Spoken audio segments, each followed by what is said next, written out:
वज़ीर-ए-आज़म इमरान खान की मुनहरिफ अरकान को माफ़ी देने की पेशकश। मालाकंड में जलसा-ए-आम से खिताब में कहा, सबसे गलतियाँ होती हैं, गलती करने वाले MNAs वापस आ जाएं, माफ़ कर दूंगा। मज़ीद कहा, पार्टी का सरबराह बाप की तरह होता है, आवाम का पैसा देकर हुकूमत बचानी है तो बेहतर है चली जाए। कौम बाशऊर हो चुकी है, छांगा मांगा की सियासत के दिन चले गए। ऑपोजिशन की धमकियां काम न आईं। हुकूमत का कौमी असम्बली इजलास 25 मार्च को बुलाने का फैसला। पहले दिन इंतकाल कर जाने वाले रुकन ख्याल जमान के लिए फातह खानी की जाएगी। तहरीक अदम एतमाद पर बहस और वोटिंग का फैसला स्पीकर बाद में करेंगे। असद कैसर ने वजाहत में कहा, OIC इजलास के बायस कौमी असम्बली हॉल 22 और 23 को वजारत खारजा के जरिए इस्तेमाल दिया गया है। 14 दिनों में इजलास न बुलाकर इमरान खान और स्पीकर ने आइन तोड़ा है। बिलावल भुट्टो का अदालत जाने का ऐलान। कहते हैं, इमरान खान को पहले दिन से शिकस्त नजर आ रही है। बुज़दिल कप्तान अदम एतमाद से भाग रहा है। बिलावल ने चैलेंज किया, हिम्मत है तो पार्लियामान में हमारा मुकाबला करें। हुकूमत आईनी बहरान पैदा करने की कोशिश कर रही है।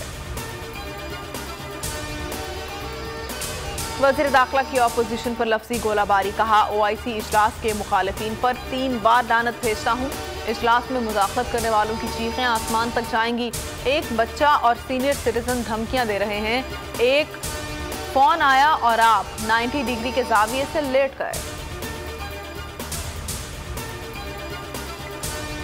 अदम एतमाद जमहूरी अमल है। बदकिस्मती से हुकूमत को आइन की परवाह नहीं है। इमरान खान को पता है कि उनकी हुकूमत के दिन गिने जा चुके हैं।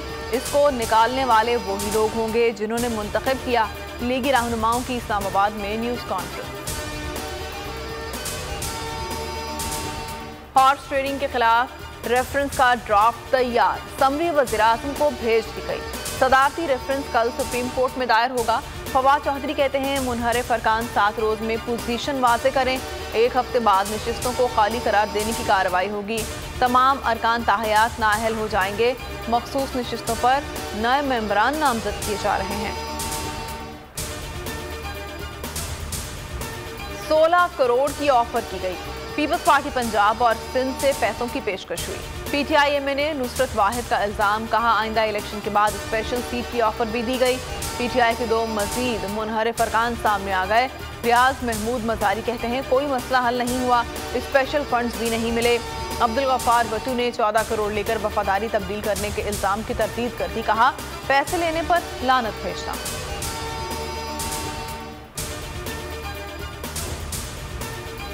PTI मुनहरिफ अरकान के गिर्द घेरा तंग होने लगा। कराची में रमेश कुमार के घर का घेराव। फैसलाबाद में रैली निकाली गई। क़यादत शहबाज गिल ने की। मुल्तान में मुनहरिफ अरकान के खिलाफ एहतजाज। PTI कारकुनों ने गदों पर अरकान की तस्वीर लगाकर नारेबाजी की। मुजाहिरीन ने लोटे भी उठा रखे थे। पाकिस्तान और ऑस्ट्रेलिया के दरमियान फैसला कुन टेस्ट मैच कल होगा। बाबर आजम कहते हैं, कज़ाक़ी स्टेडियम के पिच कुछ ज्यादा मुख्तलिफ नहीं है। पहले बैटिंग करने वाली टीम को फायदा होगा।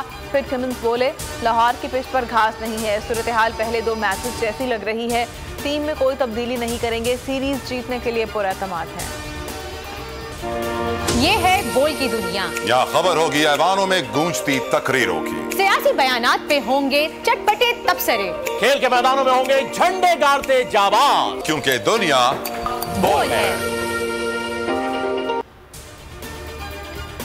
और अब हर सुबह होगा नए सफर का आगाज। सियासत की ऊंच नीच, मईशत की परवाज, एंटरटेनमेंट की दुनिया में है किसका चर्चा, सोशल मीडिया पर कौन कर रहा है राज। सब कुछ बोल न्यूज की स्क्रीन पर, क्योंकि दुनिया बोल है।